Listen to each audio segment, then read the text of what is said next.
Басталыпты өмірдің көшіміне, бөлейікші бөбекі бесігіне, салт дәстүрін ұлтының біліп өссін, азамат боп лайықты есіміне. Ассалаумағалейкум ардақты туыстар, құда жекжат, дос жарандар. Рахат Назгүл әулетінде ұлан асыр той.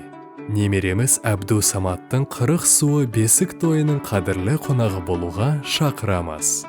Той иелері Рахат пен Назгүл.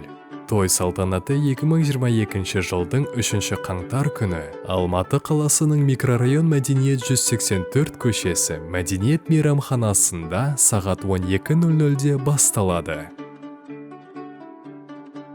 Кешіміздің қадірлі қонағы болыңыз.